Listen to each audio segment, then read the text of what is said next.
Breaking news, we're getting word that it's going to take about 8 weeks to repair that huge sinkhole on Penn Avenue. News Chopper 2 was over the site this morning as crews were getting ready to go to work on it. The repairs, they say, are going to be a little tricky because there are fiber optic lines running below the ground there. And the city still has to check for damage to local water, sewer, and storm lines. Chris Hoffman's live with an update on how the repairs are going. Chris.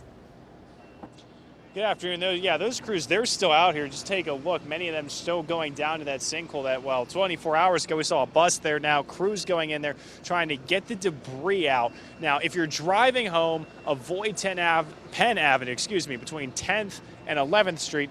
That is closed. You can see the traffic jam it's starting to cause as people go from Penn up towards Liberty and Grant. So a bit of a jam there. So if you need to come down Penn between 11 and 10, watch out there. But Mayor Peduto says at this point the cause of this whole situation is not yet known.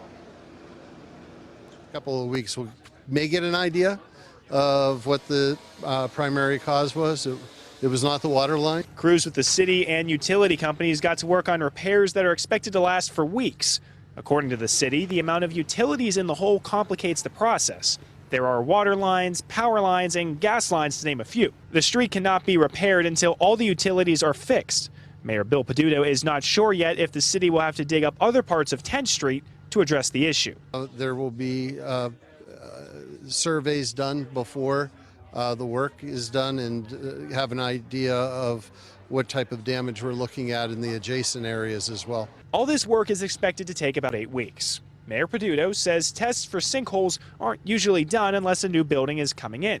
He hopes some of the local colleges could find a way to help the city predict when these events could happen. Tools that can be developed that would be able to gauge the likelihood of a sinkhole, just like we have been able to do so recently with landslides. Now, when we asked Mayor Peduto what the cost of this whole project will be, they were not ready to give a number yet because they were so focused on getting that bus out of here and the public safety, they just couldn't put a number on it yet. They're starting to look into all of that now. Coming up at 6, you will hear from County Executive Rich Fitzgerald about this whole situation and why he says this is a picture of why there needs to be an infrastructure bill. We're live in downtown. Chris Hoffman, KDKA News.